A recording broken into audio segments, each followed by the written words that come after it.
partager la parole de Dieu. Dieu nous réserve des surprises extraordinaires. Je vais parler d'un sujet très capital. Ce sujet est très important. Très important. Très important. On va pas. Et je crois que ce sera important aussi pour toi. Je vais vous dire que ça soit important.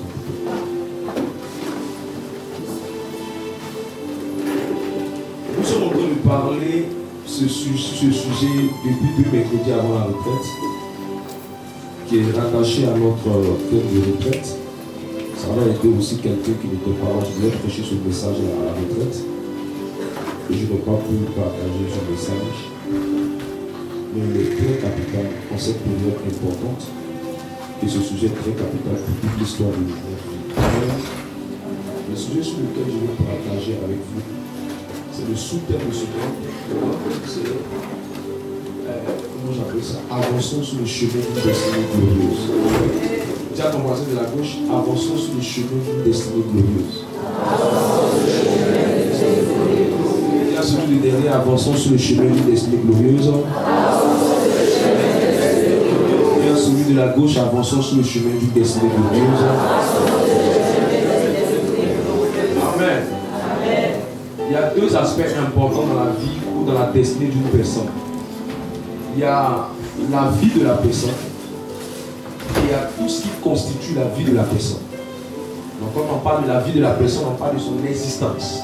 Et quand on parle de tout ce qui constitue la vie de la personne, on parle de tout ce qui accompagne l'accessoire de la vie de cette personne. Donc quand on parle de la vie de la personne, on parle de l'existence de la personne, de l'histoire de la personne. Maintenant, quand on parle de tout ce qui constitue la vie de la personne, on parle de matériel, on parle de ce que la personne va réaliser, ce que la personne va entreprendre, sa maison dans laquelle il va habiter, les choses qu'il va avoir, les choses qu'il possède déjà et les choses qu'il veut posséder encore davantage. Amen. Voilà les 2 éléments qui constituent en quelque sorte la destinée des humains. Amen. Et aujourd'hui, je vais vous parler d'une force qui est vraiment très dangereuse. Elle est très dangereuse. Elle détruit la destinée de beaucoup de personnes. Et cette force-là, vous ne devez pas plaisanter avec elle parce qu'elle est capitale. Elle est terrible. Dans le royaume des ténèbres, dans tout ce que l'on fait, elle est importante. Amen. Et cette force-là, c'est l'une des forces qui empêche les gens, en quelque sorte, d'accomplir leur destinée, de réaliser leur destinée.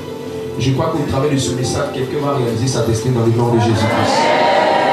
Je crois qu'au travers de ce message, quelqu'un va réaliser sa destinée dans le nom de Jésus. Et cette force, elle est appelée le non-accomplissement. Dis à ton voisin le non-accomplissement. Le non-accomplissement. Le non-accomplissement. Le surnom qu'on donne au non-accomplissement, c'est l'inachèvement. Dis à ton voisin l'inachèvement. Donc, personne ne peut accomplir sa destinée s'il est victime de l'inachèvement ou du non-accomplissement. Mais malheureusement, dans le corps de Christ, ce message est très mal prêché. Malheureusement, dans le corps de Christ, ce message est très mal véhiculé. Malheureusement, dans le corps de Christ, dans l'église en général, et dans toutes ces communautés, ce message est très mal véhiculé. Et comme il est mal véhiculé, il est mal compris. Or, je vous ai dit que la base de toute manifestation, c'est la compréhension. Dis à ton voisin, la base de toute manifestation, c'est la compréhension. Qu'est-ce qu'il dit ton voisin?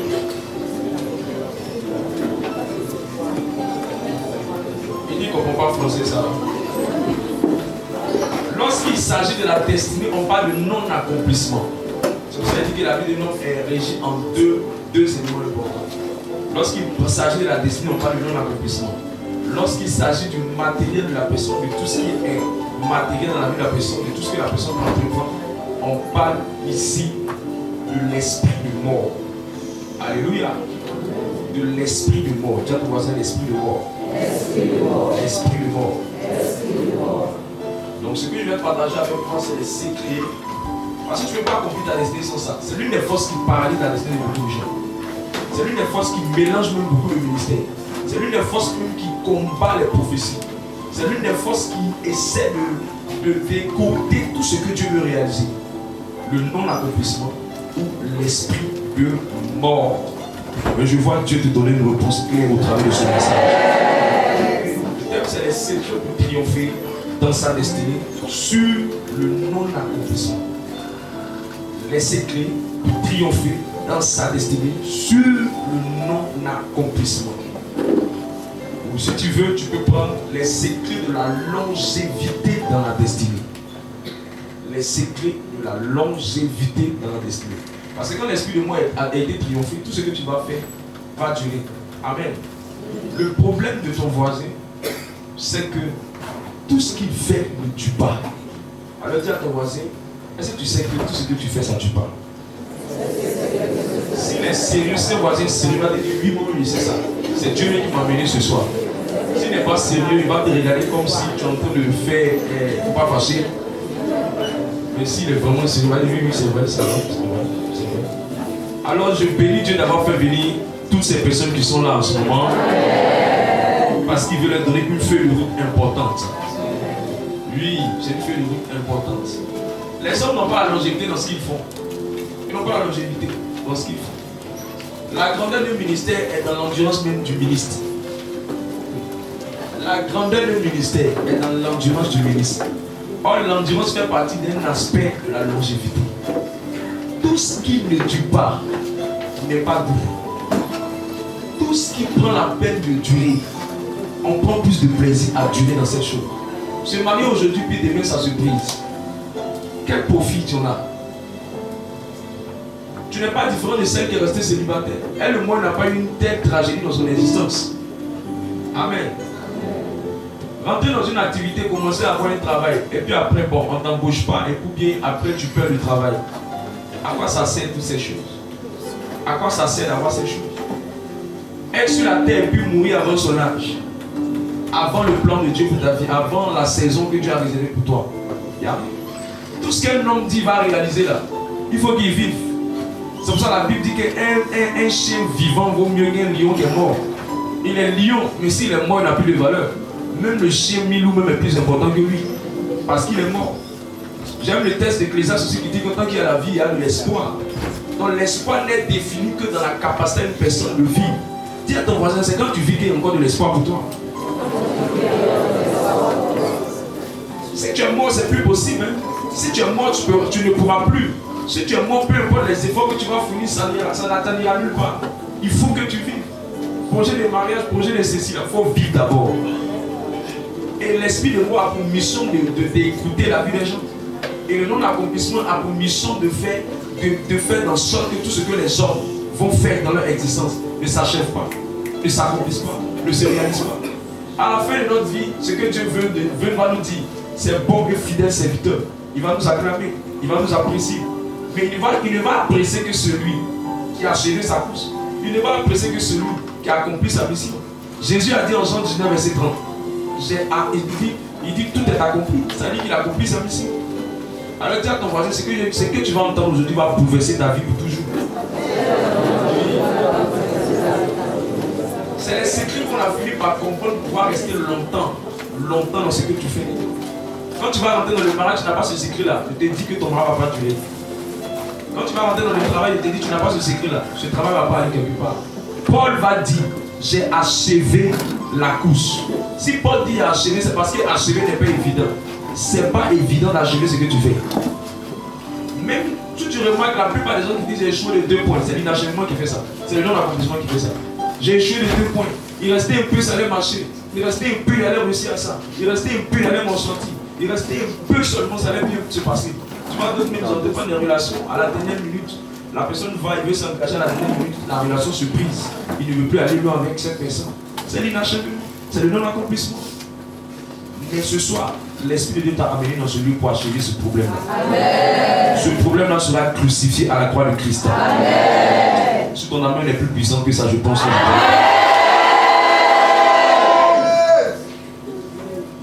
ce n'est pas une invention de l'homme de vouloir achever les choses. Deutéronome 28, verset 6. Fais une bonne lecture. Deutéronome 28, le verset 6. Deutéronome 28, verset 6. Deutéronome, c'est l'un des livres à partir du premier verset qui parle de la bénédiction. Donc, quand vous entendez Deutéronome 28, attendez-vous au texte qui parle de la bénédiction. Donc, achever est une bénédiction. Mais quel type de bénédiction? Vas-y, dis ça. Deutéronome 28, verset 6. Tu seras béni à ton arrivée Et tu seras béni à ton départ. Tu seras béni à ton arrivée et tu seras béni à ton départ. Ça veut dire en français terre à terre que normalement tout ce que tu commences, ça doit s'achever. Ça veut dire que normalement tout ce que tu commences, ça doit se terminer. Ça veut dire normalement tout ce que tu entreprends, ça doit aboutir. Tous les immeubles inachevés, c'est le non-accomplissement qui sont derrière. D'ailleurs, même ça rend la ville des vilaines. Ça rend la ville vilaine. Vous n'avez pas remarqué? Vous n'avez pas remarqué? Pendant que le développement de tout fait, pourquoi on ressemble un peu aux États-Unis, quand on voit les immeubles inachevés, ça mélange un peu les choses. Mais vous savez, Amen. Même une route même qui est inachevée, même ça mélange un peu les choses. Tout ce qui est inachevé est vilain. Donc imagine maintenant, si un bâtiment inachevé est vilain et une vie qui est inachevée, c'est compliqué. C'est pourquoi Dieu ne veut pas ça pour toi. Dieu n'a pas prévu ça pour toi. Un deuxième texte qui nous parle de ça, Jean 10, verset 10.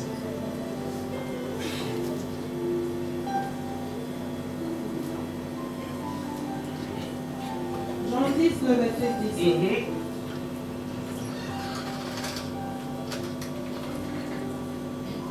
Le voleur ne vient que pour dérober, égorger et détruire. Moi, je suis venu afin que la brebis ait la vie et qu'elle soit dans l'abondance. Dieu veut que nous puissions vivre pleinement notre vie. Je dis bien pleinement notre vie. La seule personne qui ne veut pas que tu vives pleinement ta vie s'appelle le voleur, le diable. C'est pour ça que dans tout ce qu'il fait, il n'y a rien qui est bon dedans. Il ne sait pas c'est quoi il choisit pour dire qu'il faut choisir. Il faut prendre. Voler déjà, c'est mauvais. Égorger, c'est mauvais. Détruire, c'est mauvais. Demande à ton voisin, toi tu choisis quoi? Il dit choisis quoi? On ne sait jamais. Ce qui me plaît dans l'histoire, ce qui m'énerve dans l'histoire, c'est qu'à la fin, on met le mot détruire. Ça veut dire qu'à la fin, il veut te tuer. D'autres personnes parlent de tuer. C'est-à-dire que le plan du diable, lui qui est derrière la mort des projets, des activités, des affaires, des relations, de la vie de quelqu'un, c'est Satan.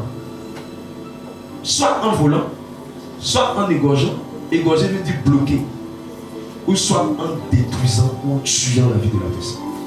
Mais je mets ma foi en Dieu que quelqu'un ici va connaître une longévité dans sa destinée. Tout ce que tu vas entreprendre va demeurer dans le nom de Jésus-Christ. Ecclésiaste 7, verset 8 parle de quelque chose d'intéressant.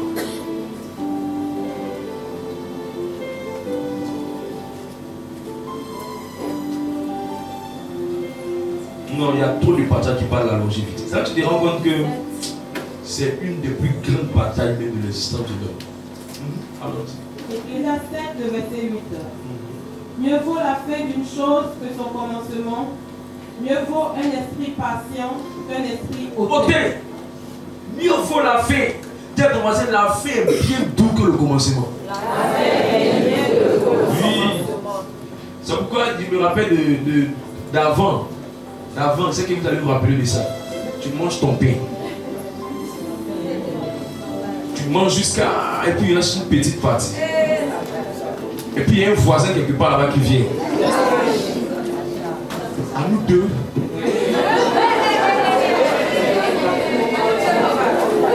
Tu iras la partie là. C'est pas comment la vendeuse a fait le pain.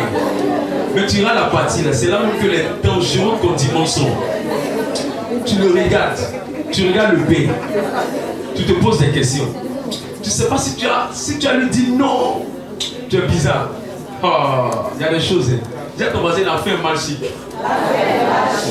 C'est pourquoi le diable va toujours faire pour que quelqu'un n'expérimente pas la fin. Mais je prophétise que ce que tu vas faire, je suis très sérieux, ce que tu vas faire, ce que tu vas entreprendre, de ce message jusqu'à la fin de ton existence, je prophétise que tu auras la longévité dedans. Je prophétise que tu vas arriver jusqu'à la fin. Je prophétise que tu vas arriver jusqu'à la fin.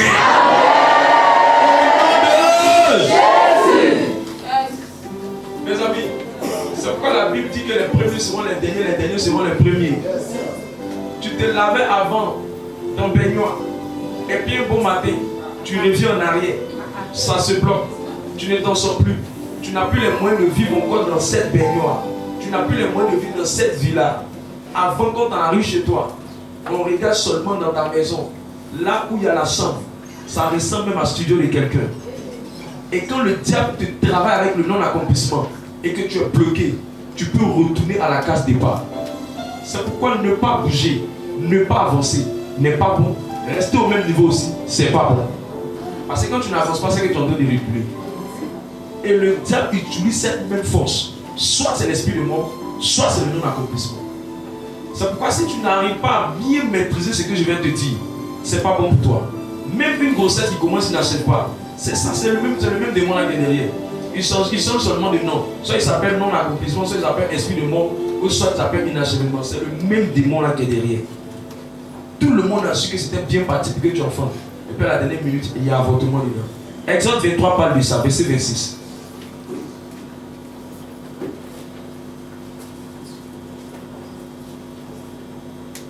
Moi je crois que c'est l'une des forces les plus terribles sur cette terre.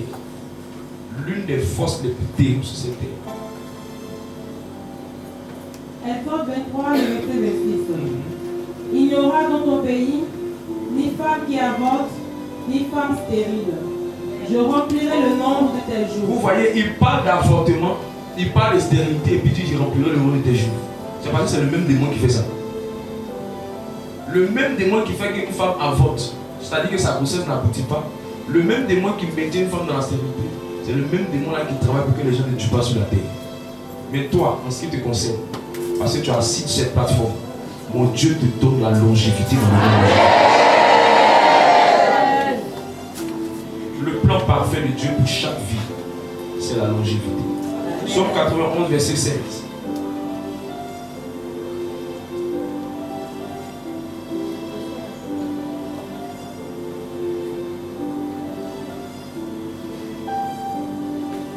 Psaume 91, verset 16. Je le rassasierai de longs jours et je lui ferai voir mon salut. Ça veut dire que pour pouvoir voir tout ce que Dieu a réservé pour toi, il faut durer sur la terre. Pour voir tout ce qu'il a réservé pour toi, il faut durer sur la terre. Alléluia. C'est pourquoi il dit je vais lui donner la longévité et puis il va voir totalement mon salut. Je déclare que cela est ton partage dans le nom de Jésus. Mais il y a un autre mystère derrière. Il est possible que la vie d'un homme soit écoutée. Il est possible que la vie d'un homme soit écoutée, qu'elle ne soit pas longue. Ecclésiaste 7, verset 17. Il est possible que tu n'achètes pas ce que tu commences. Ça arrive. Ça arrive. Ecclésiaste 7, le verset 17. Ne sois pas méchant à l'excès et ne sois pas insensé. Pourquoi mourrais-tu avant ton temps? Ça veut dire qu'il est possible de mourir avant son temps. Il est possible de mourir avant son temps. Donc quand tu parles de longévité, toi tu te dis non, si Dieu veut, Dieu veut, j'ai vie. Si Dieu veut, j'ai vie. C'est pas si Dieu veut. Il est possible de mourir avant son temps. Une voisine, je ne sais pas tu as quel âge, mais tu peux partir maintenant. Il a peur comme ça, pourquoi il dit ça?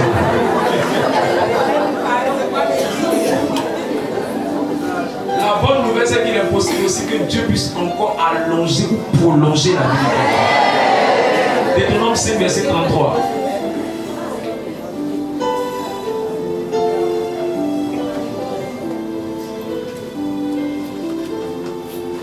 Deutéronome 5, le verset 33. Vous suivrez entièrement la voie que l'Éternel, votre Dieu, vous a prescrite, afin que vous viviez et que vous soyez heureux. Afin que vous viviez et que vous soyez heureux. Afin que vous prolongiez vos jours dans le pays dont vous aurez la possession. Je déclare que tout ce que tu vas posséder, tu vas durer dedans. C'est toi qui vas prendre la décision d'arrêter ce travail. Personne ne va te faire quitter ce travail. C'est toi qui vas prendre la décision de quitter cette maison. On ne va pas te chasser à cause de loyer. C'est toi qui vas prendre la décision d'arrêter ce projet. Personne ne va bloquer ce projet.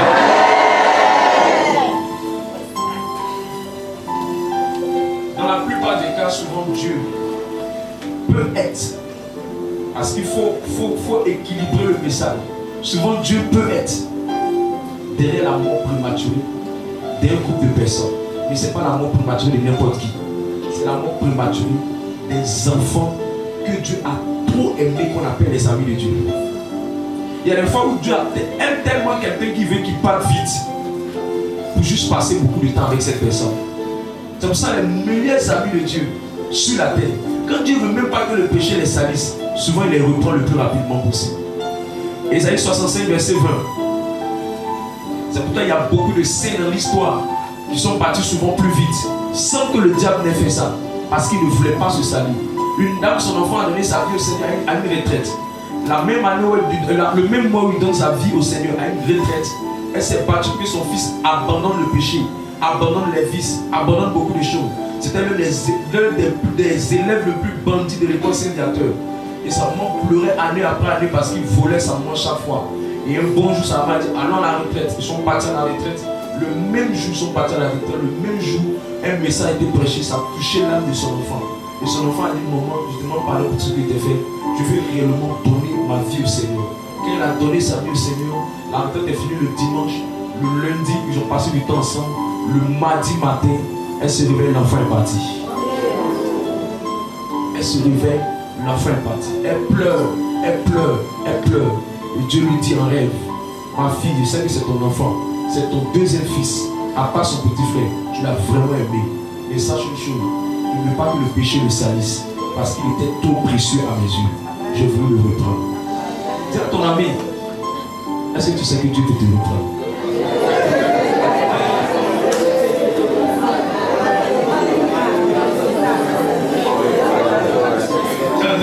Il n'a qu'à se calmer, ça va faire.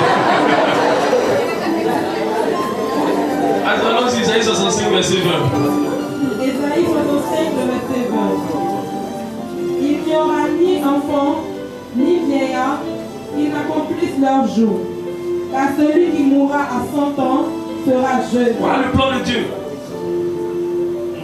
Et le pécheur âgé de 100 ans sera maudit. Le pécheur âgé de 100 ans sera maudit. C'est-à-dire que c'est lui-même qui devait. C'est que Dieu voulait faire ça. On arrive au moins jusqu'à 100 ans. Mais arrivé seulement, souvent, il veut reprendre les personnes qui l'aiment le plus. Et Ézéchiel 18, verset 22 parle de ça. Amen. C'est pourquoi je n'ai pas dit que tout le monde, dans tous les cas, c'est-à-dire que la plupart des cas, derrière la mort des gens, il y a le diable. Mais il y a des cas exceptionnels qu'on a fini par étudier. On s'est rendu compte que ce n'était pas le diable, c'est Dieu qui voulait garder le âme. Jésus lui-même est un cas. Qu'est-ce que Jésus lui a dit? Il a dit, il est avantageux que je m'en aille. Il avait 33 ans et puis il est parti. Ce n'était pas un esprit de moi qui l'a fait partir. C'est Dieu qui voulait regagner son fils unique, son bien-aimé fils, celui qu'il a aimé, celui qu'il a chéri. Il voulait le reprendre afin de laisser le Saint-Esprit couler dans l'atmosphère. Écoute-moi, il y a des moments où Dieu te reprend vite. Il y a des moments où Dieu ne veut pas te reprendre vite. Il y a un mystère derrière. Mais la plupart des cas, celui qui est derrière la mort, c'est le diable. Mais il y a des cas exceptionnels où Dieu prend ses amis plus tôt. Alors demande à ton voisin, j'espère que tu n'es pas l'ami de Dieu. Les gens ne veulent plus être amis de Dieu. C'est une très bonne chose d'être l'ami de Dieu. Très bonne chose d'être l'ami de Dieu. Amen. Dans le cas où c'est Satan qui est derrière la mort de la plupart des cas, la méthode est la même. Quand Dieu reprend ses amis, il ne les reprend pas avec la méthode du diable. Le diable reprend les gens avec les accidents. Le diable reprend les gens avec le suicide. Dis à ton voisin, le suicide n'est pas le plan de Dieu. Se suicider là, ce n'est pas le plan de Dieu. Le diable reprend les gens par des maladies. Et pas n'importe quelle maladie, des maladies qu'on appelle des maladies mystérieuses. Aujourd'hui on dit c'est cancer.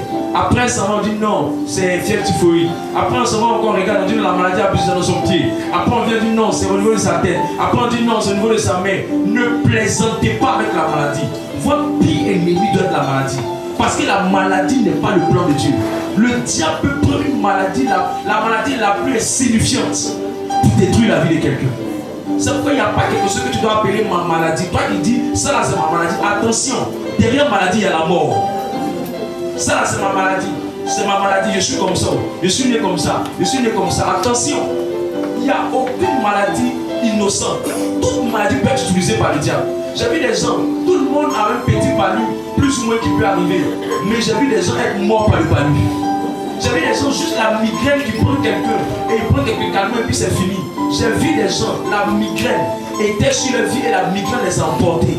J'ai vu quelqu'un qui s'est lavé dans sa douche, il a juste glissé de la douche et il a eu juste un choc au pied.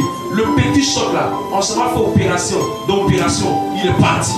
Chaque occasion d'accident, chaque occasion de suicide, chaque occasion de maladie, ne brillez pas avec ça, ne plaisantez pas avec ça, parce que Satan peut l'utiliser pour détruire ta vie et pour t'amener vers la mort. Je prophétise que cela ne soit pas ton partage dans le nom. L'autre moyen pour le diable d'écouter la vie de quelqu'un ou d'abréger la vie de quelqu'un, c'est de mettre dans la vie de cette personne de grands blocages.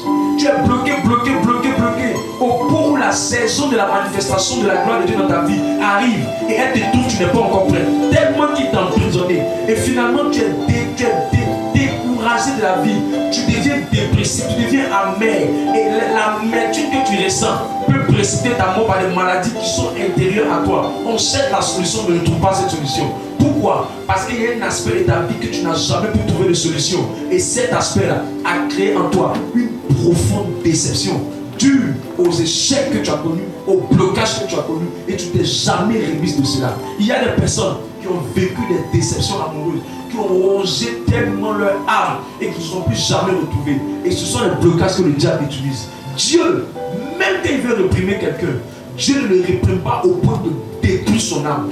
Dieu va toujours le réprimer, mais après, il va le relever pour faire en sorte que ce qu'il réserve pour lui soit inférieur à ce qu'il a perdu. Amen. Et je déclare que quelqu'un vivra ces choses. Amen. Je déclare que quelqu'un vivra ces choses. Amen. Je déclare que quelqu'un vivra ces choses. C'est pour ça que tu dois accepter d'achever ce que tu commences. Une prophétie doit s'achever. Ésaïe 55 dit, et si elle est de ma parole, elle ne retourne pas à moi sans avoir accompli le but pour lequel elle était envoyée. Une prophétie peut ne pas s'accomplir à cause d'un esprit de mort. Une prophétie peut ne pas s'accomplir à cause de la force du non-accomplissement. Ne jouez pas avec cette force, ne plaisantez pas avec cette force. Elle est terrible et elle travaille dans le corps de Christ et elle travaille dans le corps des païens.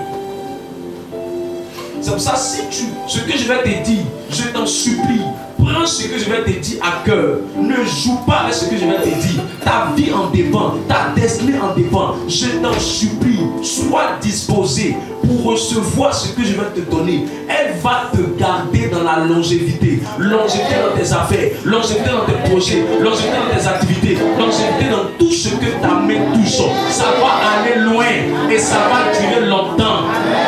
Ce sont les secrets qui ont permis aux gens de durer dans ce qu'ils font. Amen.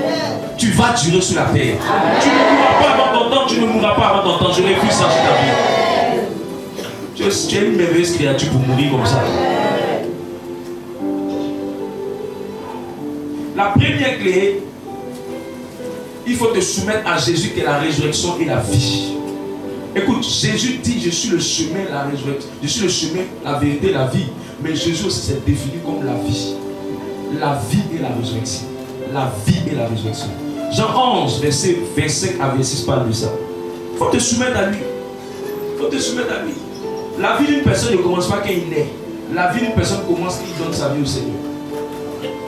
Et c'est lorsque tu décides de te soumettre à Christ véritablement, en faisant de lui le Seigneur, le sauveur de ta vie. Mais pas n'importe quel Christ. Le Christ, la résurrection, le Christ, la vie. Jean 11, verset 5. Jean 11, le verset 25. Jésus lui dit, je suis la résurrection et la vie. Celui qui croit en moi vivra, quand même il serait mort. Même quand il est mort, il va vivre. Ça veut dire que ce serait difficile pour lui de mourir. Verset 26. Et quiconque vit et croit en moi ne mourra jamais. Crois-tu cela? Oh, dis à ton voisin, tu ne mourras pas si tu es soumis à Christ. Le premier secret, c'est faire ça. Il ne faut pas que tu vas avoir une vie sans Christ, une vie sans Jésus, une vie où Christ n'est pas vraiment assis en toi. Il faut te soumettre à Christ. Ça veut dire qu'il faut lui donner entièrement ta vie. Il faut lui donner entièrement ta vie. C'est ce que ton voisin n'est pas encore converti, n'est pas encore sauvé. Quand ta vie est à Christ, il dit que s'il vit en toi, tu ne mourras jamais. Mais il faut croire. Croire commence par les actes que tu poses. La plupart des humains acceptent simplement Jésus pour ce qu'ils vont recevoir, mais n'acceptent pas Christ pour le fait qu'ils doivent le suivre. Il n'y a pas de soumission sans suivre le Christ. Pour pouvoir bénéficier de ce que Christ est, de ce que Christ a, il faut au préalable que tu puisses d'abord l'accepter en le suivant. En le suivant. Ce n'est pas la casquette du christianisme qu'on porte. Ce sont les instructions dans lesquelles on s'engage qui révèlent qu'on est vraiment chrétien. Et le christianisme ne commence pas quand on appartient à une communauté. Le christianisme commence lorsqu'on se soumet à Jésus, la résurrection et la vie. Jacques 4, verset 7. J'aime Jacques parce que Jacques c'est un doyen. Tout ce que Jacques dit, il faut prendre sur le sérieux. C'est le doyen des apôtres. Jacques 4, le verset 7. Soumettez-vous donc à Dieu. Soumettez-vous donc à Dieu. Résistez au diable. Résistez au diable. Et il fuira loin de vous. Et l'esprit de mort fuira. L'esprit d'inachèvement fuira. L'esprit de non-accomplissement fuira. L'esprit de sorcellerie fuira. Ça veut dire, montre-moi comment l'esprit est en train de fuir. Je te dirai, c'est parce que tu as pris la peine de te soumettre. Ce n'est pas une portion magique, esprit seulement sort par la bouche. On n'a pas dit que tu vas le faire fuir. En lui, il fuira parce qu'il a vu une chose. Il a vu ta soumission. Il ne fuira pas parce qu'il t'a vu chrétien. Il fuira parce qu'il t'a vu soumis. Dis à ton voisin, soumets-toi. La deuxième clé importante, c'est la crainte de l'Éternel. Moi, je crois que c'est une définition que je dois donner au mot crainte de l'Éternel pour simplifier ta compréhension. C'est faut avoir du respect pour Dieu au point d'être conscient qu'il te voit partout. Voilà la définition des craintes. Dis à ton voisin, ce que tu as fait hier et t'as vu. Donc je te demande de parler à ton voisin. Ou bien toi-même tu as fait les mauvaises choses, c'est pour ça que tu ne peux pas parler à ton voisin, c'est ça?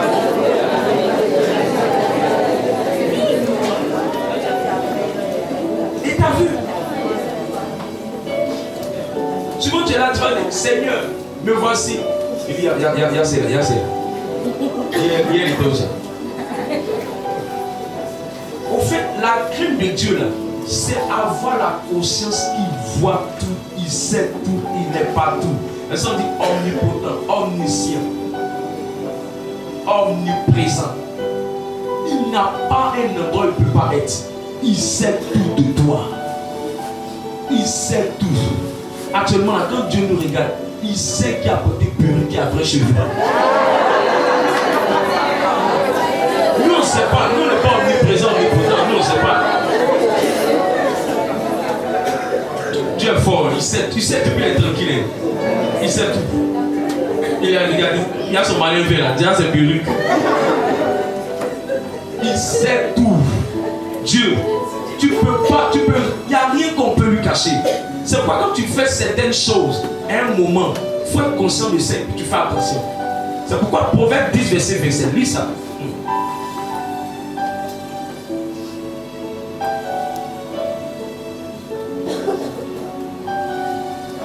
Proverbe 10, verset 27. Proverbe 10, le verset 27. La crainte de l'Éternel. La crainte de l'Éternel augmente les jours. Augmente les jours. Mais les années des méchants sont abrégées. Les années des méchants sont abrégées. Quand tu as la crainte de Dieu là, tu Dieu dans tout ce que tu entreprends. Mes amis, souvent tu te poses la question pourquoi certaines choses t'arrivent, pourquoi des malheurs te frappent, pourquoi ce que tu entreprends ne marche pas. Il est fort probable qu'un jour tu agis en pensant que Dieu ne t'avait pas vu. Mais ce que tu as posé comme acte, quelqu'un, ça lui a fait mal. Je me rappelle, on était au jubilé, une soeur disait, elle ne savait pas pourquoi quelqu'un l'avait humilié d'une certaine manière. Elle a bâti une relation précieuse avec lui à Kumasi. Elle partait là-bas, elle s'est sacrifiée. Seulement elle a dit la relation à sa maman. Et sa maman, qui était très complice avec elle, parce qu'elle savait que son papa était vraiment Dieu, ne voulait pas que le papa sache. Donc sa maman sait qu'elle est avec musulman. Donc les fois où le monsieur veut la voir, elle vient voir sa maman. Ah non, pardon, j'ai sauté à tout l'heure. Donc souvent elle découchait et elle partait. C'est comme ça que les deux faisaient le coup parce qu'ils étaient très complices les deux. Et ainsi de suite, jusqu'à la relation a commencé à durer 1 an, 2 ans, 3 ans, 4 ans, 5 ans. Au moins maintenant la relation va commencer à aller maintenant bien vers le mariage maintenant. Un bon matin, dans ses cachetteries, elle est partie sans dire. Et elle tombe là-bas, elle voit une autre fille dans la maison.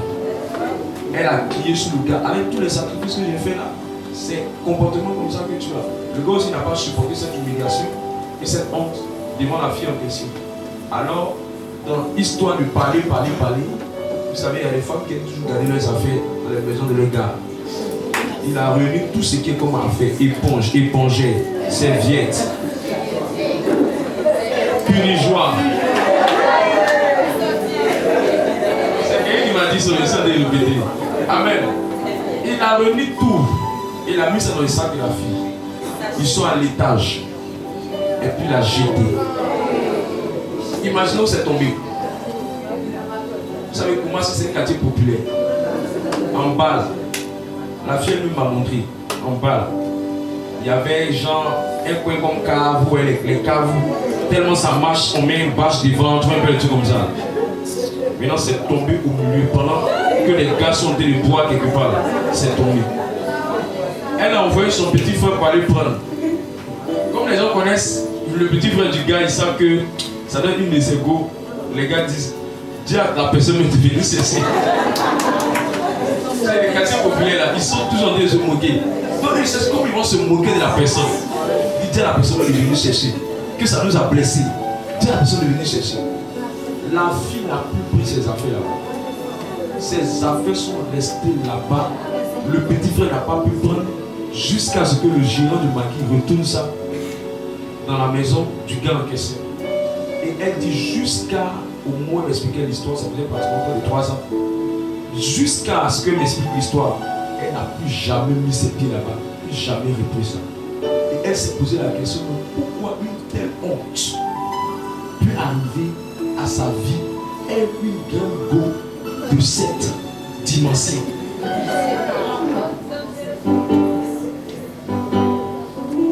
Alléluia. Alors je lui ai dit, analyse bien ta vie. Rien n'arrive au hasard. Rien n'arrive au hasard. Tout ce qu'un homme aura sémé, il va le moissonner. Et généralement, c'est où on a sémé qu'on pense que ça n'a rien fait là. C'est là-bas généralement qu'il y a toujours un retour. Elle a bouffé l'argent d'un monsieur qui voulait la marier. Et de la même manière qu'elle a humilié le monsieur, c'est le même scénario qui s'est produit dans sa vie. C'est pourquoi la Bible dit, tout ce qu'un homme sème, il le récolte. Et généralement, ce qui engage ça, quand tu n'as pas la crainte de Dieu, tu penses que tout ce que tu fais, ça va comme ça, et puis ça revient. Mais quand tu as la crainte de Dieu, tu apprécies les choses, tu te dis, un jour, Satan peut prendre ça pour t'humilier quelque part. Donc tu fais attention au pas que tu poses. Ce qui fait que beaucoup de projets ne s'achèvent pas. Ce qui fait que beaucoup sont victimes des malheurs qui font qu'ils n'achèvent pas ce qu'ils entreprennent. Ceux qui n'ont pas la crainte de Dieu, ils posent des actions devant les hommes sans prendre conscience que Dieu voit et que c'est écrit dans un livre de Dieu. Et que demain, ça va te réclamer. Et que demain, ça va aussi t'influencer. Et que demain, ça peut retourner contre toi la même chose que tu as fait. C'est pourquoi quand tu ne veux pas que cela t'arrive et que tu commences à élever ton niveau de crainte de Dieu, il faut marcher dans une profonde repentance. Tout ce que tu poses comme acte, même si c'est toi et le concerné qui êtes vu et que personne ne t'a vu, fais attention. Dis-toi toujours que comme Dieu a vu, j'ai tout fait pour réparer ce que j'ai fait. Alors demande à ton voisin, n'as-tu pas fait mal à quelqu'un quelque part et jusqu'à aujourd'hui la personne ne dort pas? Elle ne peut pas te dire c'est trop fort. C'est pour ça qu'il dit la crainte là, ça donne la longévité. Remarquez bien, vous n'avez pas remarqué, il y a des gens qui meurent mal. Habitués, si vous n'avez pas remarqué ça. On va mourir tous seuls. Mais c'est dont on est en train de parler là. Il y a des gens qui meurent mal. Ils meurent mal. Un véhicule est passé sur quelqu'un. Vous n'avez pas idée.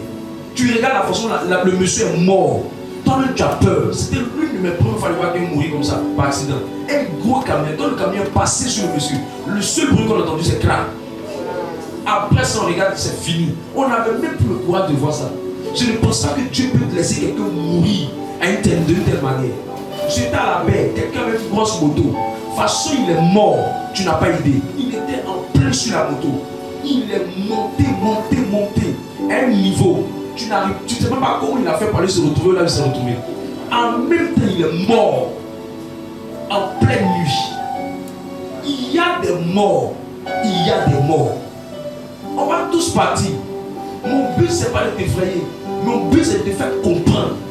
Quand tu n'as pas la crainte de Dieu, de toute façon, tu vas mourir. De toute façon, le malheur va te frapper. Je crois que le gars pouvait simplement dire à la fille, il faut partir. Mais humilier la fille d'une telle manière, rejeter la fille d'une telle manière, mettre une telle honte sur elle, ce n'est pas quelque chose de simple. Il y avait quelque chose derrière. C'est pourquoi quand tu remarques que quelque chose de grave t'arrive, au point de te fragiliser un moment, tu as gardé ton argent pendant des années. Un moment tu dis, tu regardes ça, l'argent là c'est fini.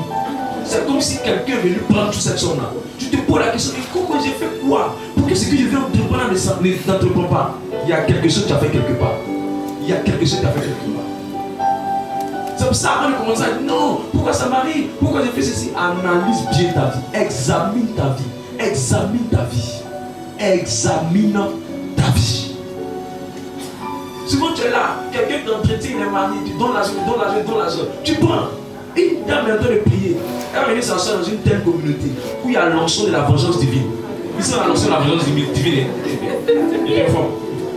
On était là, quand on est arrivé là, quelqu'un m'a dit son parent qui le fatiguait là.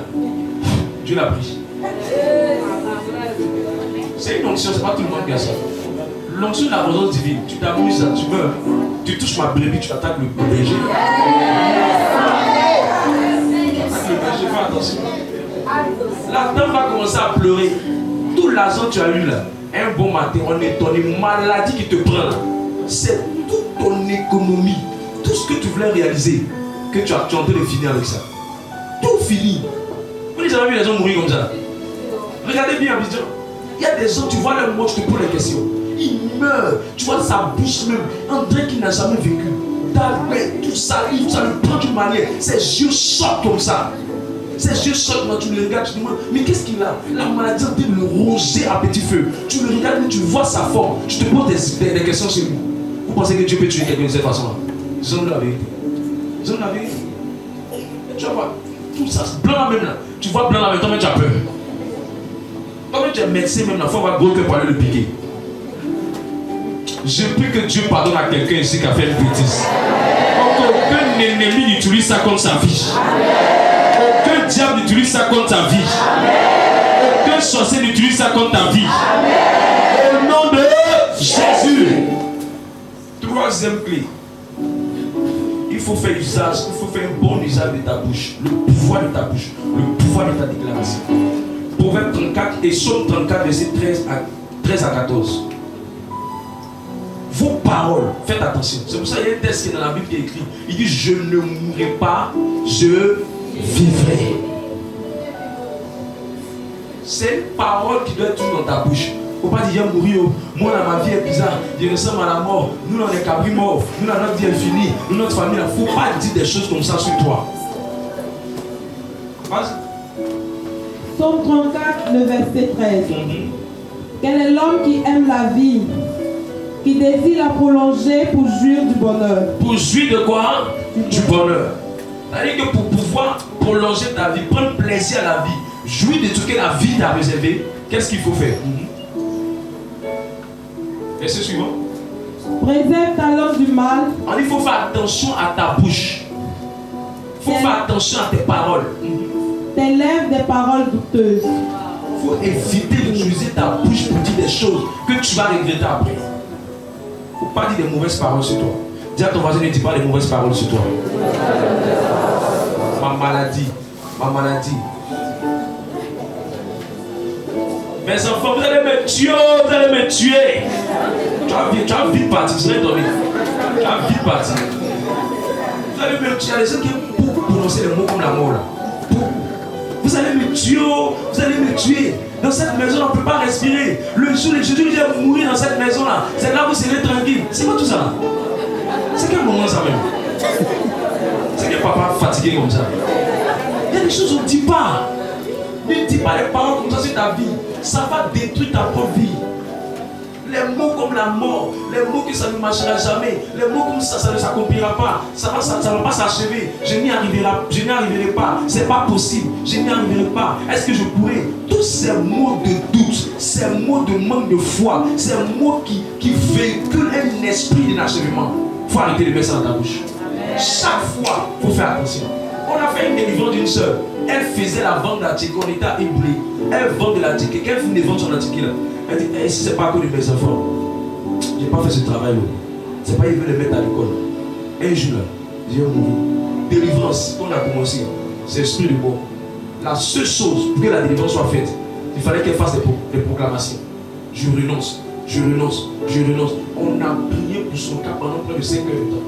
C'était le secret, c'était qu'elle dise une parole par rapport à ce qu'elle avait l'habitude de prononcer. Non, mais pas idée du pouvoir de la parole. La parole est un pouvoir.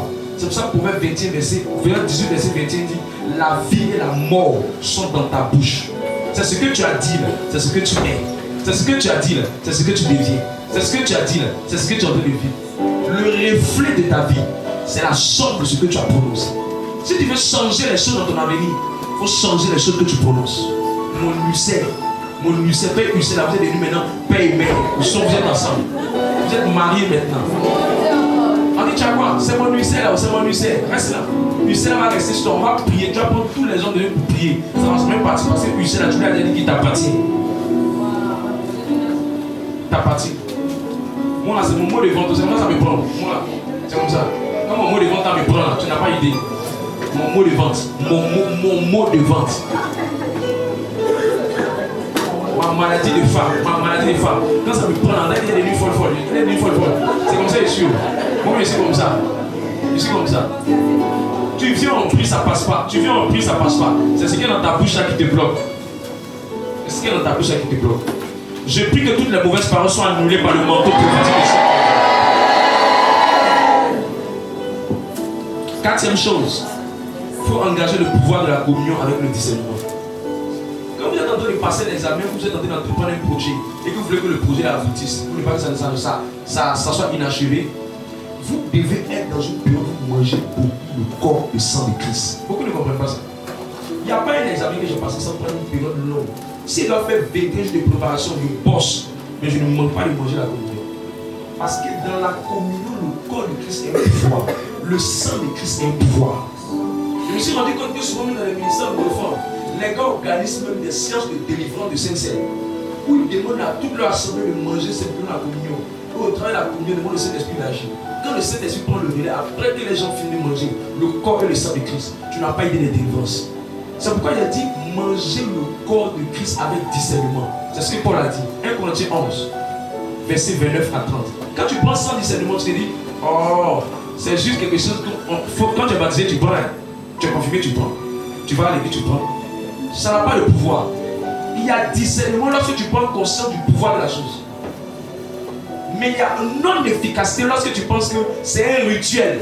C'est quelque chose que tu fais comme ça. C'est normal. Du coup, tu penses que tu es en train de manger le corps. Mais ça, t'en rends compte. C'est le même pain qu'on vend à la boulangerie. C'est ça que tu es en train de manger. Parce qu'il n'y a pas de discernement derrière. Quelqu'un comprend ce que je veux dire? Quand il n'y a pas de discernement là, c'est deux choses qu'on va sentir. Tu n'honores pas et puis tu n'as pas la révélation de ce que tu es en train de faire. Vas-y.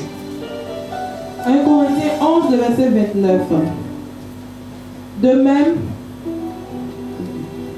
car celui qui mange et boit sans discerner le corps du Seigneur, sans discerner que c'est le corps du Seigneur, mange et boit un jugement contre lui-même. Lui-même, ça le détruit. C'est pour ça que beaucoup passent. L'année prochaine, tu vas passer dans beaucoup d'événements. Normalement, tu dois être en mode manger combiné sur toi. Tu dois être en train de te blinder pour que Christ soit en toi, pour annuler les liens de ton père et ta mère. Parce qu'avant que Christ s'assied en toi, c'est qu'il y a dans ton sang, ce n'est pas le Saint-Esprit. C'est qu'il y a dans ton sang, c'est le sang de ton papa, c'est le sang de ta maman. Donc, à force de manger le corps, le sang, le corps, le sang, ce qui prend place dans ton sang, dans tes os, c'est le sang de Christ et le corps de Christ. Quand l'esprit de mort arrive, il regarde, il dit voilà Christ qui est là.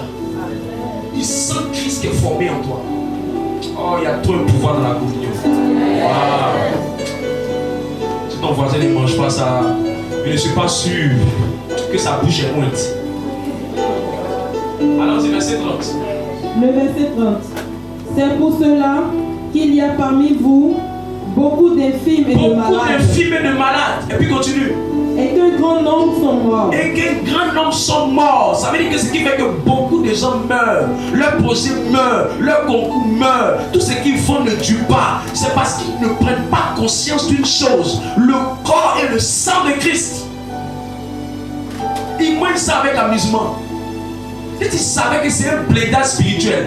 Et tu savais que pendant que tu prends, c'est une force qui rentre en toi. Et tu savais que pendant que tu prends, ce n'est plus toi qui vis, mais c'est Christ qui vient s'installer en toi. Si tu savais que quand tu prends, frère et soeur, c'est pas au nom de Jésus qui fait que le nom de Jésus agit. C'est le fait d'être conscient que le Christ qui agit en toi, c'est le même Christ. Quand tu l'invoques, il agit. Parce que la dimension au nom de Jésus là, c'est pas la dimension verbale, c'est le caractère, les vertus que Christ porte. C'est ça qui entre en toi pendant que tu prends le corps et le sang de Christ. Exode 12 verset 13, tu vas voir quelque chose de très puissant dedans, qui parle encore du sang. Ne vous amusez pas.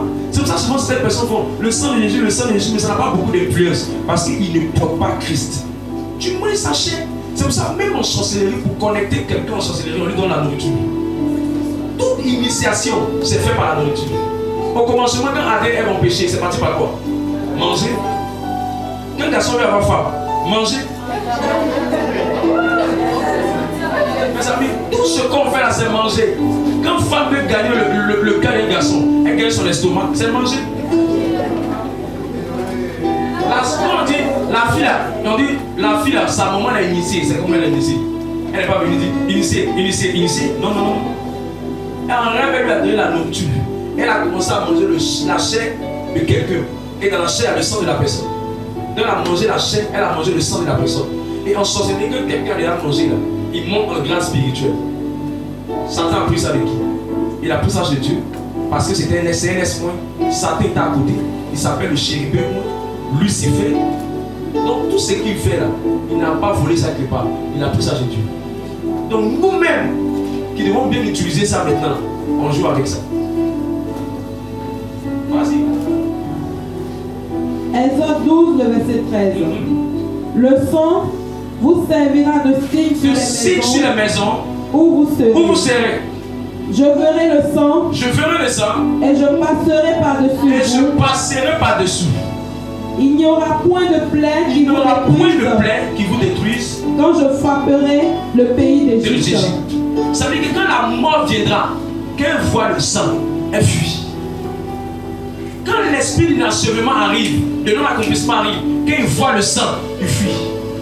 C'est pourquoi ils ont demandé à ce que le peuple d'Israël marque sur les murs et sur les linteaux qui marquent le signe du sang. Dès que l'esprit là va voir le sang, il ne va pas le toucher. Mais quand il va voir, il ne voit pas le sang, il est détruit. C'est la même stratégie qu'on prend le corps, qu'on prend le sang et qu'on mange et qu'on est convaincu, qu'on discerne, qu'on respecte, qu'on réveille, qu'on accomplit le secret qui est derrière. Tout ce qu'on fait, tout ce qu'on engage, c'est plus nous, mais c'est la présence de Dieu qui travaille auprès de nous. Est-ce que tu es avec moi? Amen. Dis à ton voisin, fais tout pour pouvoir manger le corps et le sang de Christ. C'est mal beau. Waouh. Puis c'est spirituel. Tu sens que tu sens l'onction dedans quand tu manges ça. Tu sens l'onction dedans. Tu sens l'onction dedans. Amen. C'est pas une histoire de moyen ça comme à checker. Non. Quand tu prends ça avec révérence. Tu prends ça avec honneur. Pas marcher, pas suivant. En fait, il y a une manière de prendre ça. Il y a un mystère derrière. Ça va juste toucher ta langue sur. Dès que ça touche ta langue, le Saint-Esprit rentre. Le Saint-Esprit prend possession du corps. Il y a quelque chose qui rentre en toi. Il y a une communion entre ta salive, le corps, et ça rentre dans ton corps. Et immédiatement, dès que ça rentre dans ton corps, la puissance divine à l'intérieur sort. Le pouvoir de Christ sort. Le sang de Christ sort. Le corps de Christ sort. Et finalement, toi tu n'es pas initié à la sorcellerie, mais tu es initié à demeurer dans une dimension mystique, spirituelle. Et cette dimension-là, elle fait que tu opères. Quand tu parles de circonstances, les circonstances obéissent. Quand tu ordonnes, les choses arrivent. Parce qu'il y a quelque chose en toi. Deviens un mangeur de la communion. mangeuses de la communion. Au nom de Jésus. Cinquième clé, fais attention à ce que tu écoutes. Ce que tu écoutes influence ta pensée. Regarde, si tu es toujours en train d'écouter, ça ne marchera pas. Ça va échouer. Tu n'y arriveras pas. Ça ne bougera pas. Est-ce que tu vas t'en sortir? Est-ce que ça va bouger? Tant que tu entends ça, beaucoup, ça va tuer ce que tu es en train de faire. Quelqu'un veut passer son concours, c'est qu'il va faire qu'il va échouer à son concours en 2023. C'est qu'il entend des paroles qui lui disent, mon ami, concours l'habitude ici là, c'est compliqué, ça ne marche pas. Et s'il remplit son esprit d'une telle parole, d'une telle pensée, ça va l'affecter. C'est pour ça même souvent ce que vous voyez influence ce que vous entendez. Quand vous entendez chaque fois à la télévision, les gens sont en train de mourir, la fin de l'année, les gens vont mourir, il y a beaucoup de gens qui vont mourir, les choses qui vont arriver. Quand vous entendez sur les choses, ça crée en vous la peur. Écoutez-moi, quand quelqu'un prie dans la peur, la prière n'a pas d'efficacité. C'est pourquoi l'élément qui fait la force de la prière, il dit celui qui prie doit prier avec foi. Il dit celui qui demande avec foi reçoit. Il n'a pas dit celui qui demande avec peur. Quand il y a la peur associée à la prière, il n'y a pas de résultat. Dis à ton voisin, quand tu pries là, tu pries avec peur ou avec foi? C'est parce qu'il prie avec peur qu'il n'a pas de résultat. Dis-moi un bon amen. La Bible dit en Romains 10, verset 17 que la foi vient de ce qu'on entend. Mes amis, comment tu fais pour pouvoir mettre dans ton esprit avoir de bonnes choses? Quand tu sais que tu dois passer un examen ou un projet, tu ne sais pas que ça ne s'achève pas. Il faut écouter ceux qui ont déjà réussi dans le projet. C'est pourquoi moi, quand j'étais en classe d'examen, si je suis en terminale et que je dois passer un examen, l'année là, je vais côtoyer tous ceux qui ont été admis avant moi dans l'année où je dois passer. Si on va en 2023, 2022, tous ceux qui ont été admis au bac, je vais les côtoyer. 2021, tous ceux qui ont été admis au bac, je vais les côtoyer. Leurs conseils, leurs paroles, leurs choses, ce qu'ils vont me dire, ça soit dans mon esprit. Je n'étais même pas encore converti que j'aurais commencé à appliquer ce principe. Parce qu'il y a des gens, quand tu les écoutes, ils vont mettre la peur dans ton cœur. L'une des choses qui a fait que j'ai vite quitté l'environnement dans lequel j'étais quand j'étais tout encore plus jeune, je me rappelle que tout ce qui était autour de moi, le seul chemin par lequel ils voulaient réussir, c'était simplement de passer un concours. Il dit à Dieu, ce milieu-là ne m'arrange pas. Il faut que je côtoie des gens qui ont prospéré sans passer par le concours, qui ont un très bon travail ou qui sont sortis des affaires. Quand j'ai commencé à côtoyer cet environnement, une fois le domaine est rentré dans mon cœur, dis-moi avec qui tu marches, je te dirai ce que tu entends. Il y a des gens, quand tu marches avec eux, leur manière de parler, c'est est-ce que tu vas arriver? Est-ce que tu pourras t'en sortir? Est-ce que tu vas marcher? Est-ce que tu pourras t'en sortir? Toi là, toi tu es parti en France, toi tu es parti en Europe. Il y a des gens qui trouvent ça comme extraordinaire, alors que c'est rien, d'extraordinaire. C'est rien d'extraordinaire. Je déclare que toi-même pour toi là, ça sera un jeu d'enfant dans le nom de Jésus. Tu vas voyager comme si tu allais au marché pour faire des marchés. Cinquième maintenant.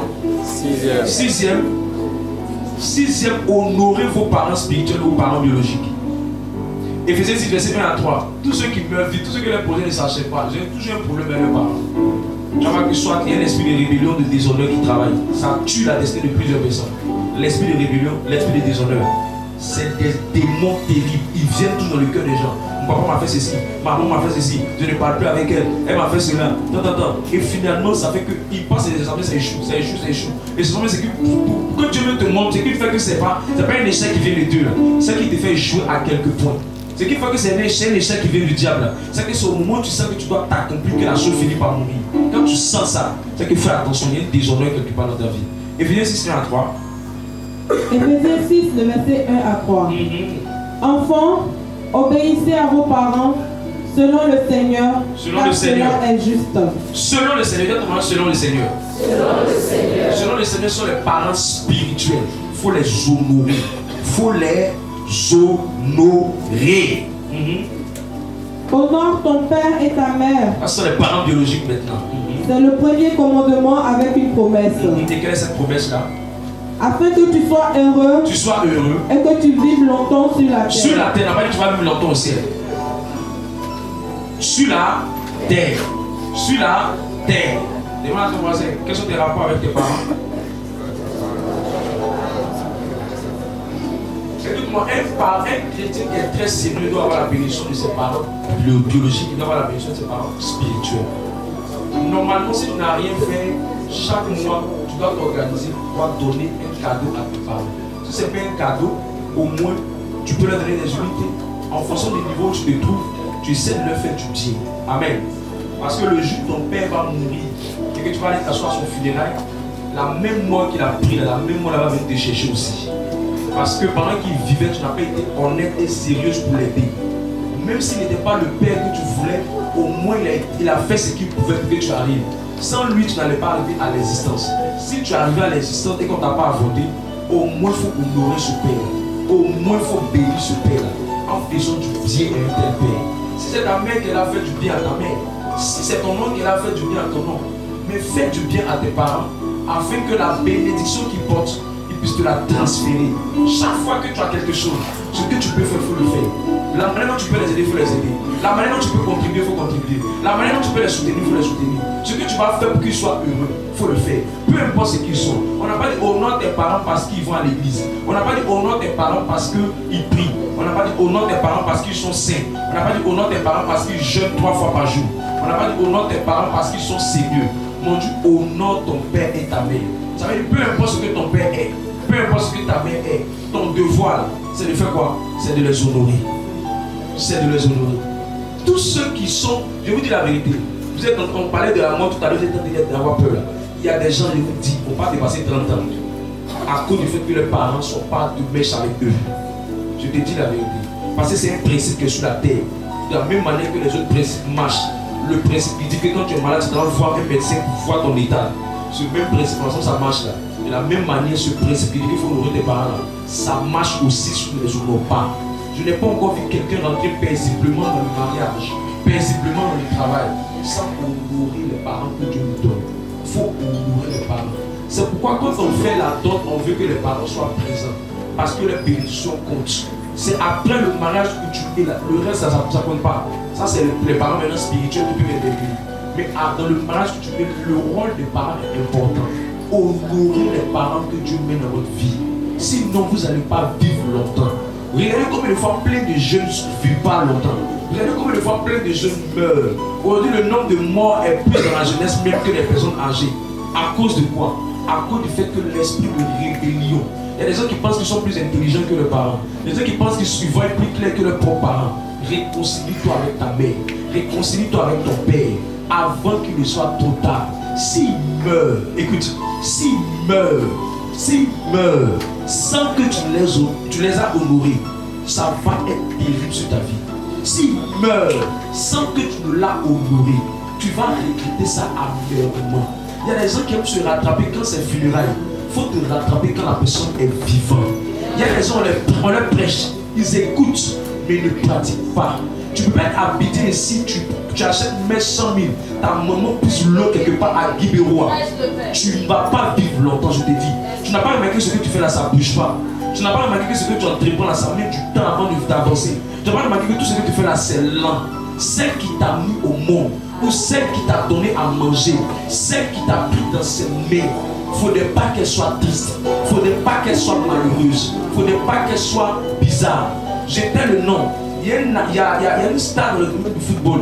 À cause du fait que sa mère ne s'en sortait pas, il n'arrivait même pas à monter dans sa carrière. Faites attention.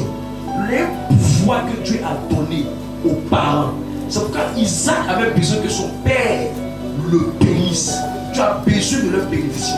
Je dis la bénédiction, ce n'est pas les mots, ce n'est pas les phrases, c'est ce que le cœur dégage derrière les phrases. Si la personne n'est pas heureuse, qu'il meurt, tu vas regretter amèrement. Tu seras au funérail et tu vas graisser tes dents. Tu vas être assis et tu ne seras pas heureux. Fais ce que tu peux faire pendant qu'ils vivent. Je dis ça à quelqu'un parce que les gens, leurs parents vont les laisser dans ce temps qui vient. Il y a des gens, leurs parents ne vont pas durer parce qu'ils sont très déjà âgés. Il y a des gens qui ont méprisé leurs parents. Ils sont tristes. Ils pleurent à longueur de journée. Ils ne sont pas contents à cause de toi, à cause de ton comportement, à cause de ta vie, à cause de ton style de vie, à cause de ta manière d'être, à cause des gens que tu laisses dans ta vie. Ils sont tristes. Et leur tristesse là, ça descend sur toi comme des laves de malheur.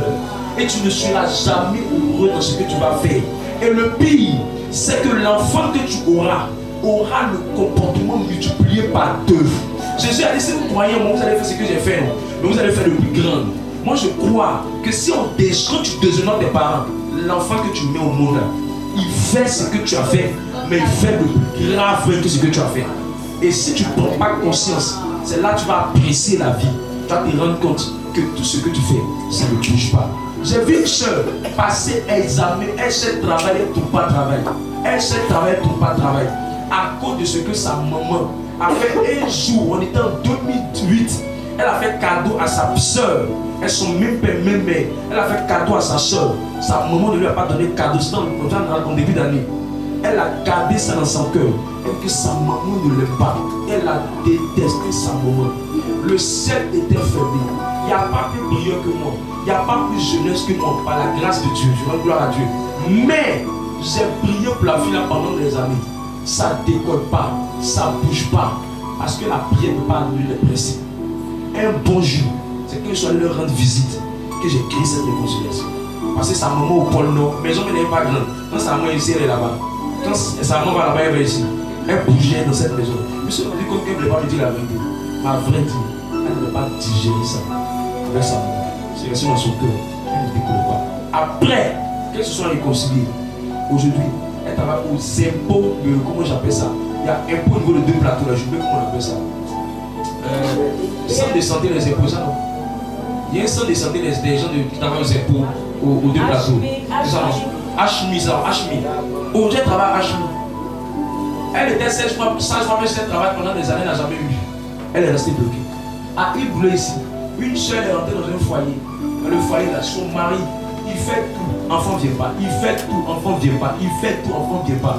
Sa belle-mère, la maman de son mari, elle a eu des histoires avec la dame. Ça ne marchait pas. Enfant ne vient pas.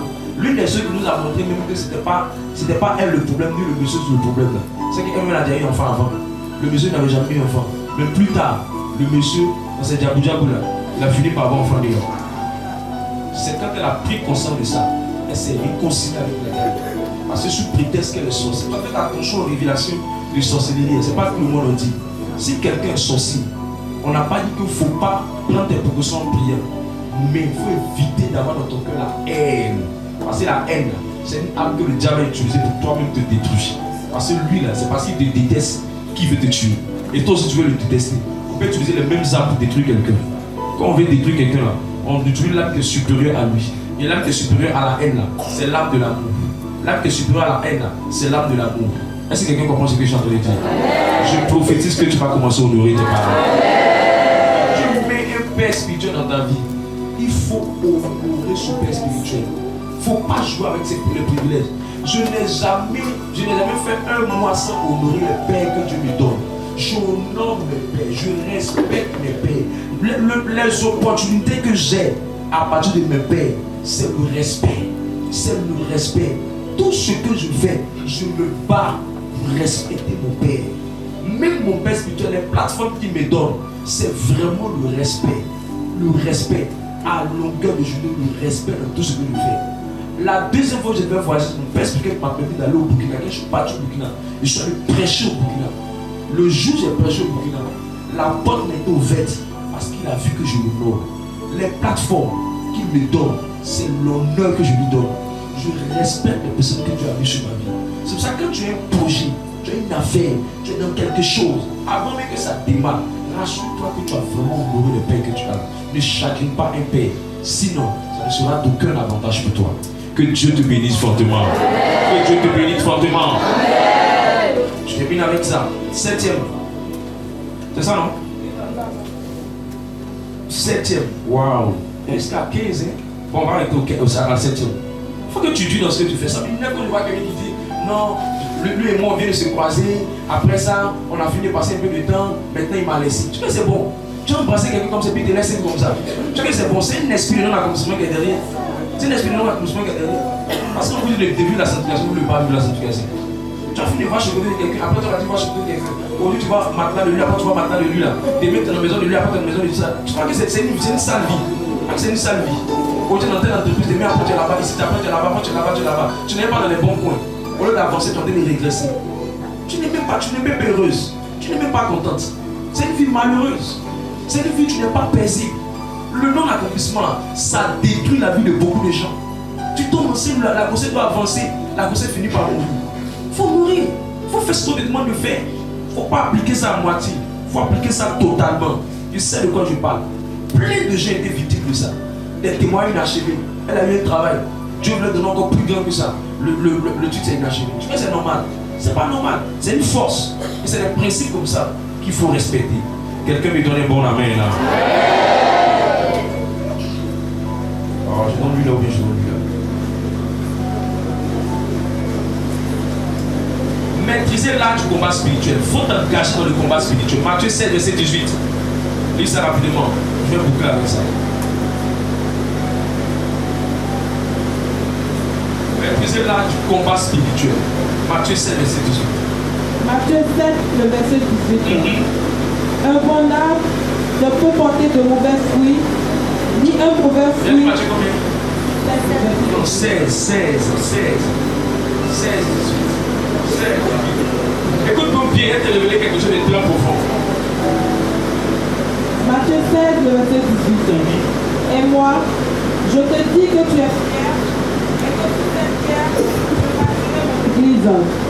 Et que les portes du séjour des morts ne peuvent point contre elle. Une des raisons pour lesquelles Dieu nous demande à Pierre de bâtir une assemblée, de bâtir une communauté, c'est à cause de l'esprit de non-accomplissement. C'est pour ça qu'il dit, les portes du séjour des morts ne peuvent point contre elle. Pourquoi il n'a pas dit esprit de sorcellerie? Pourquoi il n'a pas dit esprit de famille? Pourquoi il n'a pas dit, comment j'appelle ça, lien de famille? Et puis il dit porte du séjour des morts. C'est parce que parmi toutes les forces là, la plus puissante là, c'est celle-là. La force du séjour des morts, l'esprit de mort, l'esprit de non-accomplissement, l'esprit d'inachèvement. Si l'esprit d'inachèvement est sur quelqu'un, elle peut passer sa vie pendant des années, son âge augmente, sa vie ne bouge pas. Et cet esprit-là peut maintenir quelqu'un comme ça. C'est pourquoi il dit, l'un des moyens de se mettre, c'est de s'engager dans le combat spirituel. C'est pour ça qu'il dit, je te dis, tu es pierre. Et sur cette pierre, je vais bâtir. Le mot pierre veut dire, on va te mettre sur un roc, on va s'engager dans une bataille afin de pouvoir prendre autorité sur cette force. Et je déclare que tu auras la victoire dans le nom de Jésus-Christ. Il y a 5 choses que tu fais pour que tu mettes un vrai combat spirituel contre ces esprits. Chaque fois que tu as une grande destinée qui va te mettre, tu vas aller de l'avant, il y a toute cette force-là qui viendra. Remarquez bien, relation qui ne va pas aller quelque part, il n'y a pas de combat spirituel. Mais quand une relation doit aller vers le mariage et que votre étoile va grandir, vous allez prospérer, vous allez vous en sortir. Satan n'aime pas ça. Mais il faut te mettre avec un gars belém où tu vas voir. Naturellement, ça va même pas, Satan ne va te laisser tranquille. Parce qu'il sait que cette relation, elle ne va nulle part. Vous êtes dedans, vous n'êtes pas dedans. Vous êtes content, vous n'êtes pas content. Il sait qu'il n'a rien à forcer parce que c'est une relation qui est nulle et sans effet. Regarde ta force, tu as une relation nulle et sans effet ou bien tu as une relation avec effet. Les relations nulle et sans effet. Satan regarde et dit, oh, ça peut être ça. Oh, les gens allons dormir. On a tous les cas à gérer, on ne peut pas perdre notre temps sur des trucs là. Mais c'est la relation belém loup. Il sait que tout le suite, après ça, il va finir par passer du temps avec toi, après il va disparaître. Mais quand il sait qu'il y a une grande réalisation, quand il sait que ce concours-là, si elle passe, que ça marche, elle va encore mieux s'attacher à Dieu, il va se poser. Quand il sait que lui, là, cette entreprise-là, s'il est stable là-bas et qu'il s'en sort, il sera efficient, efficace dans sa vie, il va s'attaquer à ça. Quand il sait que cette opportunité-là, si elle s'ouvre devant de toi, tu vas t'en sortir, il va s'attaquer à ça. C'est pour ça qu'il a dit à Pierre, Pierre, toi-même tu sais, un moment, il y a un esprit qui t'a réclamé, et tu connais, mais cette fois-ci, il va prendre appui sur toi, et puis on va engager le combat spirituel pour que même pas que ces forces-là puissent tenir contre l'église. Quelqu'un me dit un bon amen. Amen. La première vérité, quand tu veux engager le combat spirituel, il faut te tenir sur la fondation de la parole de Dieu. Il faut prendre la parole de Dieu avec tout ton cœur. Il faut aimer la parole de Dieu. Il faut t'asseoir sur le fondement de la parole de Dieu. Jean 8, verset 32 dit, vous connaîtrez la vérité et la vérité vous affranchira. L'une des moyens de se tenir sur la parole de Dieu, c'est de manger la parole. Quand tu donnes l'enseignement, mange l'enseignement, écoute l'enseignement, pratique l'enseignement, prends l'enseignement parce que l'enseignement est la clé pour le prochain niveau de ta vie. Ne sois pas simplement quelqu'un qui écoute mais qui ne pratique pas. Parce que la fondation de la parole de Dieu, elle va te tenir pendant des années dans ta propre vie. Quelqu'un me dit amen. Amen. La parole de Dieu, il dit, l'homme ne vivra pas seulement de paix, mais de toute parole qui sort de la bouche de l'Éternel. Ça veut dire que pour que tu aies la vie, que tu n'aies pas la mort, il faut que la parole soit assise en toi. Il y a des gens qui entendent, mais la parole n'est pas en eux. Quand la parole est en toi, quand tu parles, tu peux faire sortir la parole. Quand la parole est en toi, quand tu prophétises, tu peux faire sortir la parole. Quand la parole est en toi, quand tu prêches, tu peux faire sortir la parole. Quand la parole est en toi, quand tu conseilles, tu peux faire sortir la parole. Quand la parole est en toi, quand il y a des batailles et que le diable met de mauvaises pensées en toi, la parole vient comme une épée pour renverser ce qu'il envoie vers toi. Amen, amen.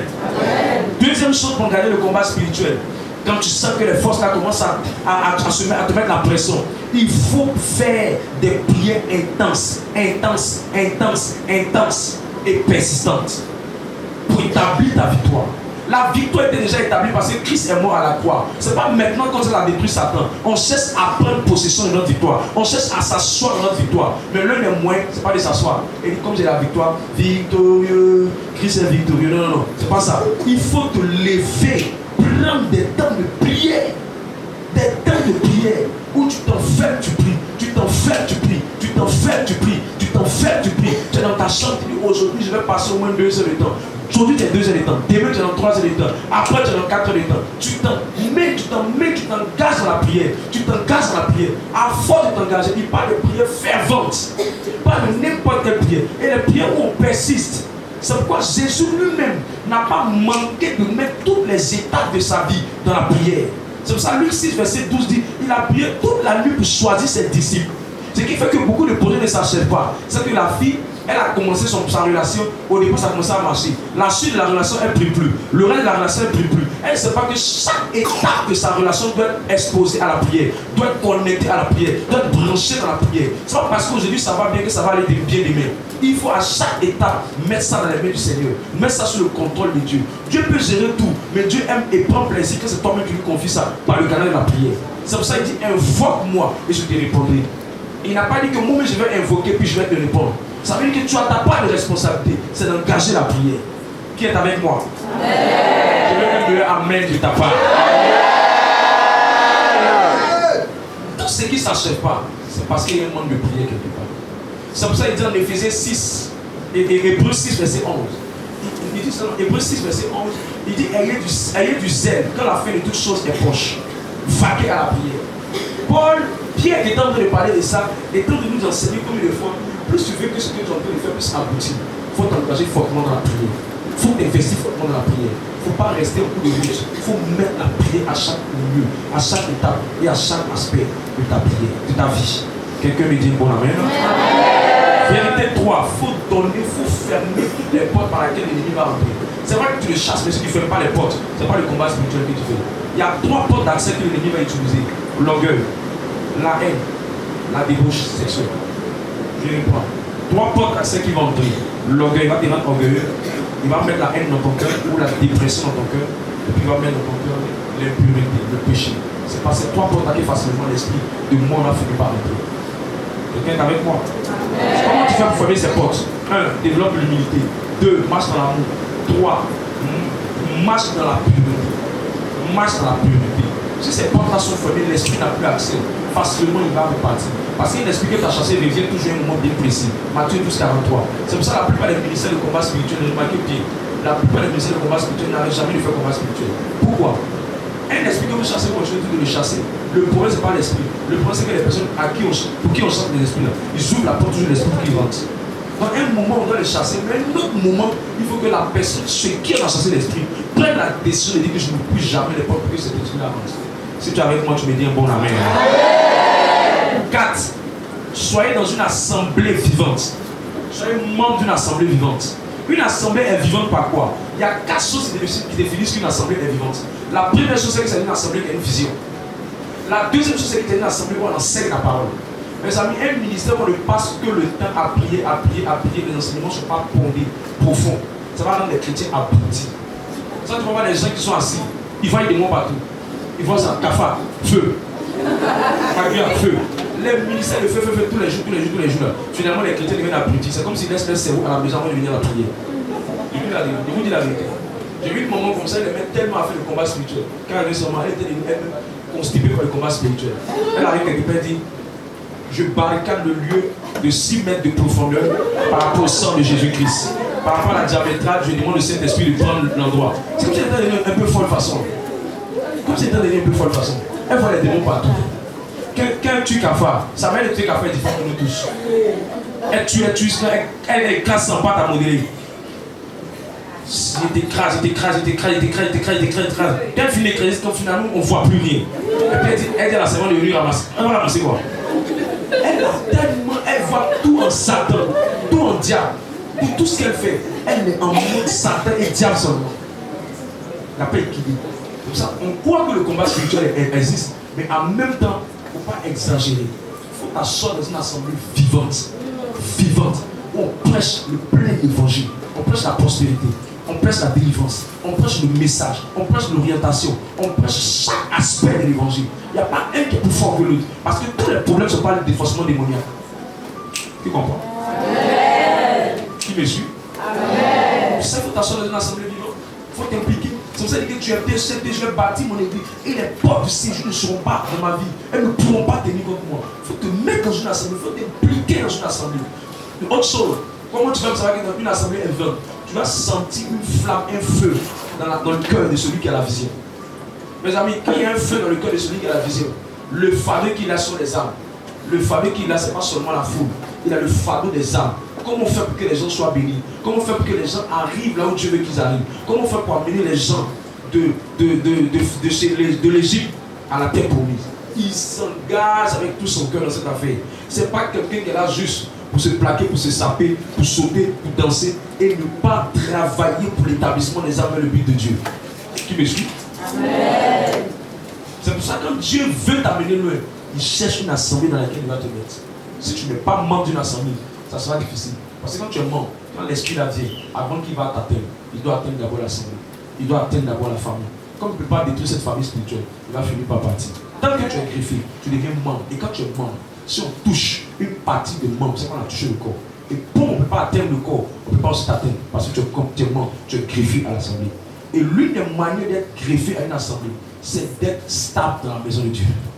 Quelqu'un qui a l'habitude de prendre mercredi et dimanche comme les jours où rien n'est important pour lui, c'est qu'il a fini par dire cette assemblée devient ma famille. Il n'y a rien qui est plus important que son mercredi.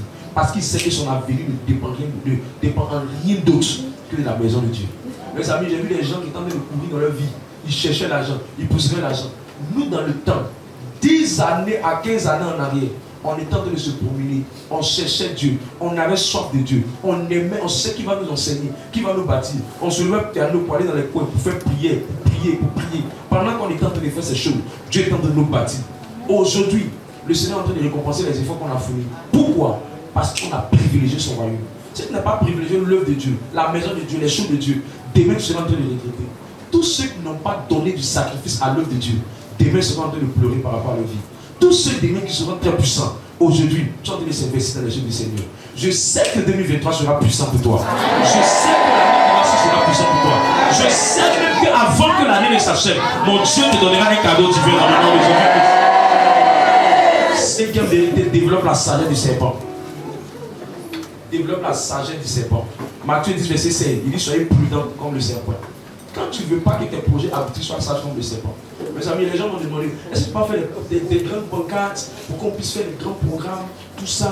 Est-ce que on peut mobiliser les moyens, mais on va pouvoir faire les grosses pancartes. Mais Dieu m'a dit, une exposition précoce amène une destruction précoce.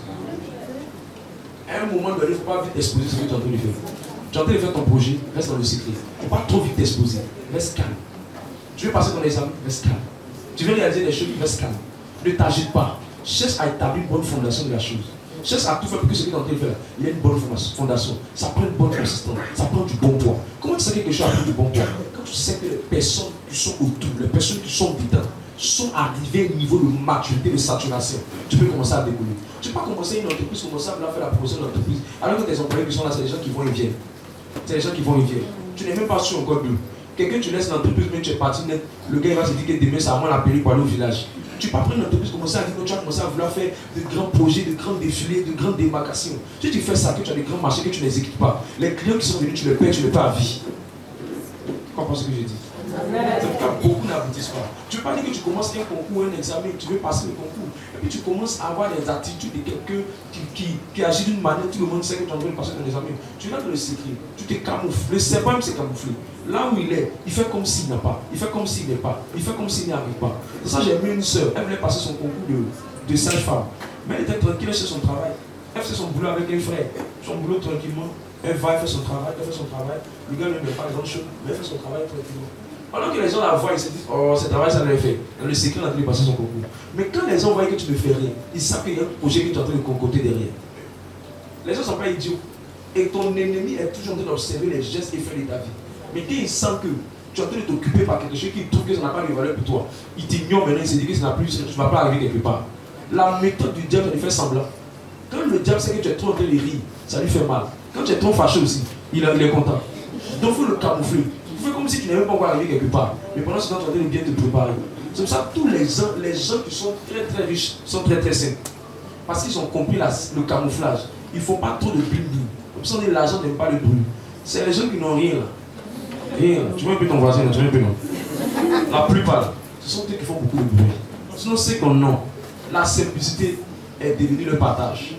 C'est ça la sagesse du camouflage. Faire semblant, se cacher, ne pas se rendre visible et bien bâtir ce que tu es en train de faire. La sagesse de la longévité, c'est d'améliorer ce que tu manges et de ne pas manger aussi n'importe où. Parce qu'il y a des gens qui empoisonnent. La sagesse de la longévité, c'est de tout faire ce que tu fais, de ne pas associer n'importe qui. Parce que tout le monde ne veut pas que ce que tu fais monte.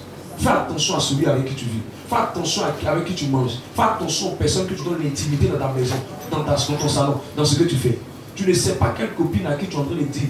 J'ai un ami qui m'appelle de l'Europe, qui veut bientôt me marier. Elle-même, quand tu vois sa vie là, même qu'elle est amie, elle n'a pas. Toi, tu es en train de lui dire ça.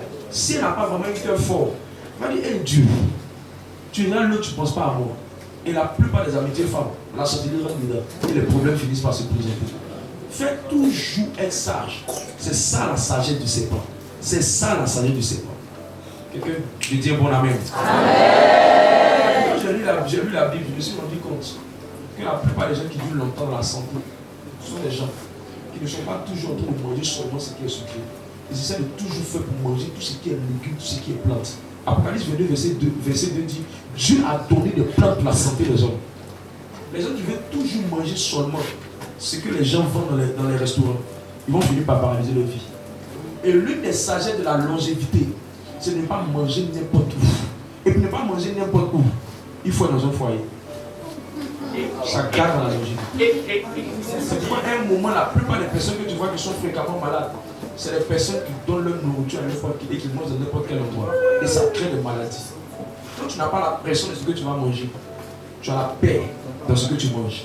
Ça augmente ta longévité. Et on parlera de sagesse. Que Dieu te dise, dis-moi un bon amen, que Dieu te bénisse.